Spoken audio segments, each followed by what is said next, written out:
തന്ത്രിയുടെ വിഷയം മാത്രമല്ല, ക്ഷേത്ര ഭരണം എന്ന വിഷയവുമുണ്ട്. അതിൽ നോക്കൂ, ഇവിടെ മന്ത്രി പറഞ്ഞ ഒരു കാര്യത്തിലെ പ്രസക്തമായ വിഷയം കവനന്റിന്റെ ഒക്കെ പശ്ചാത്തലത്തിൽ ഹൈക്കോടതിക്ക് പ്രത്യേക ബെഞ്ചുണ്ട്. ഹൈക്കോടതി ദൈനംദിന ക്ഷേത്ര ഭരണത്തിൽ ഇടപെടുന്ന രീതിയിൽ സർക്കാരിന് വിമർശനമുണ്ട്. ഇപ്പോൾ നോക്കൂ, അവിടെ ഒരു ഇല അനങ്ങണമെങ്കിൽ കോടതിയുടെ അനുമതി വേണം എന്നുള്ള നിലയിൽ ഇപ്പോൾ കോടതി ഒരു വലിയ അധികാര കേന്ദ്രമായി ഭരിക്കേണ്ടതാണോ? ദേവസ്വം ബോർഡ് എന്ന് പറയുന്ന ഓട്ടോണോമസ് ആയിട്ടുള്ളൊരു ബോഡി ഇല്ലേ എന്നൊരു ചോദ്യം പ്രസക്തമല്ല. അപ്പൊ ക്ഷേത്രം ആര് ഭരിക്കണമെന്ന് നോക്കും.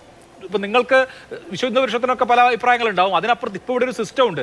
കോടതിയാണോ ക്ഷേത്രം ഭരിക്കേണ്ടതെന്ന ചോദ്യത്തിനുള്ള ഉത്തരവ് എന്താണ്? ശ്രീ അഭിലാഷ്, അതിലേക്ക് വരാം. കൃത്യമായിട്ട് ഇതിനെല്ലാം മറുപടിയുണ്ട്. കാരണം ഞാൻ ഈ പല കേസുകളായിട്ട് ബന്ധപ്പെട്ട് നിൽക്കുന്ന ഒരു വ്യക്തി എന്നുള്ള നിലയിൽ. പക്ഷെ ആദ്യമായിട്ട് കോൺഗ്രസ് പ്രതിനിധി ഇവിടെ പറഞ്ഞ ചില വിഷയങ്ങൾ ശ്രീ ശ്യാംരാജ് അതിന് വേണ്ട ഉത്തരം കൊള്ളി. പക്ഷെ ഒരു കാര്യം എനിക്ക് പറയാനുണ്ട്.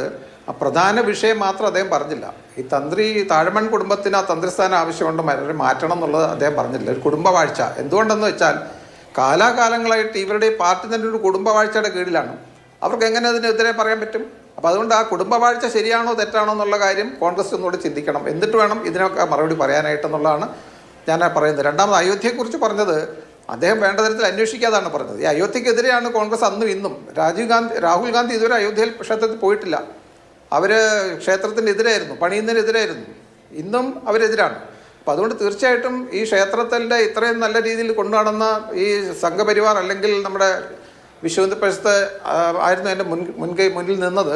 ആ പ്രസ്ഥാനത്തിന്റെ പോരാട്ടത്തിന്റെ ഫലമായിട്ട് 450 വർഷമായിട്ട് ഈ അയോധ്യയിൽ നിന്നൊക്കെ പത്രലേഖകരൊക്കെ അവിടെ നിന്ന് റിപ്പോർട്ട് ചെയ്യുന്നുണ്ട്. അവിടെ ഈ ചുറ്റുമുള്ള കച്ചവടക്കാരൊക്കെ എന്ന് പറഞ്ഞാൽ വലിയ പ്രയാസത്തിലാണ്. കാരണം അവിടേക്ക് ഇപ്പൊ ആള് വരുന്നത് പോലും നിലച്ചു, കൊടുക്കുന്നത് മുഴുവൻ അടിച്ചോണ്ട് പോവല്ലേ, ആ അവസ്ഥയിലാണ്. അതാ ഞാൻ പറഞ്ഞത്. ഈ അല്ലല്ല, ഒരടിച്ചോണ്ട് പോകുന്നില്ല. ഇത് ഞാൻ പറയുന്നത് ഇപ്പൊ ശബരിമലയുടെ വിഷയം എന്ന് പറഞ്ഞ പോലെ ഈ ഡോക്ടർ KS രാധാകൃഷ്ണൻ ലേഖനം എഴുതുന്നു പറഞ്ഞ് ഇന്നിപ്പോൾ എന്തെല്ലാം കാര്യങ്ങൾ നടക്കും എന്ന് പറഞ്ഞതുപോലെ അവിടെ എത്രയോ ക്ഷേത്രം ഇപ്പോൾ ശബരിമല നടക്കുന്നില്ലേ, ഇപ്പം നമുക്കറിയാമല്ലോ. പക്ഷേ അതിനു വേണ്ടി നടപടി എടുത്തത് ആ ക്ഷേത്രത്തെ ട്രസ്റ്റാണെന്നുള്ളത് നമ്മൾ മറന്നുപോരുത്. ഈ ക്ഷേത്രത്തിനകത്ത് മോഷണം നടക്കുന്നു എന്ന് കണ്ടുപിടിച്ച് അതിനെ ഒളിക്യാമറ വെച്ചിട്ട് കണ്ടുപിടിച്ച് അവരെ കൈയോടെ പിടികൂടി പോലീസിൽ ഏൽപ്പിക്കുകയും SITക്ക് വേണ്ടി നിയമ പോരാട്ടം നടത്തുകയും കേസ് നടത്തിക്കൊണ്ടും ചെയ്യുന്ന ട്രസ്റ്റാണ്. അല്ലാതെ ആരും പുറത്തുനിന്ന് ഒരാൾ കണ്ടുപിടിച്ചിട്ട് ഇത് ചെയ്തതൊന്നുമല്ല. അങ്ങനെയുള്ളവരെ അറസ്റ്റ് ചെയ്ത് കഴിഞ്ഞു, അന്വേഷണം നടക്കുന്നുണ്ട്. തീർച്ചയായിട്ടും കുറ്റക്കാരാണ്, ശിക്ഷിക്കട്ടെ. അതുകൊണ്ട് കൃത്യമായിട്ട് വിവരമില്ലാതാണ് അദ്ദേഹം പറയുന്നത്. അവിടെ അത്തരം ഒരു നടപടിയും ഈ വിശ്വഹിന്ദു പരിഷത്തിൻ്റെയോ അല്ലെങ്കിൽ ഈ ക്ഷേത്രത്തിന് ട്രസ്റ്റ് ആൾക്കാരോ ഒരിക്കലും ഇതൊരു കുറ്റവാളിയായിട്ട് അംഗീകരിക്കപ്പെട്ടിട്ടില്ല. അതിനുള്ള തെളിവില്ല. ഇപ്പം തന്ത്രിയുടെ കാര്യം പറഞ്ഞ പോലെ. അപ്പം അതുകൊണ്ട് തീർച്ചയായിട്ടും തെറ്റായൊരു ഇതാണ്, ഒരു നറേറ്റീവാണ്. അത്ര നറേറ്റീവുകൾ ക്രിയേറ്റ് ചെയ്യാണ് ഇപ്പം ചെയ്തുകൊണ്ടിരിക്കുന്നത്. അതല്ലാതെ വേറെ ഒന്നും അവർക്ക് പറയാനില്ല.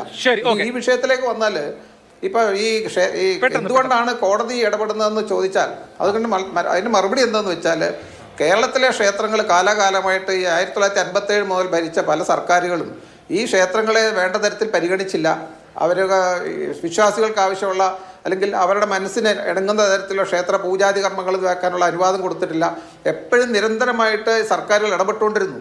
ശബരിമലയിൽ പോലും നമുക്കറിയാം ദേവസ്വം ബോർഡ് എന്തെല്ലാം കാര്യങ്ങളാണ് അനാവശ്യമായി ഇടപെട്ടുകൊണ്ടിരുന്നത്. ശരി, ഓക്കെ, അതുകൊണ്ട് കോടതി ഇടപെടുന്നു എന്നുള്ളതാണ് താങ്കളുടെ. എനിക്കൊരു ഇടവേള അത്യാവശ്യമാണ്.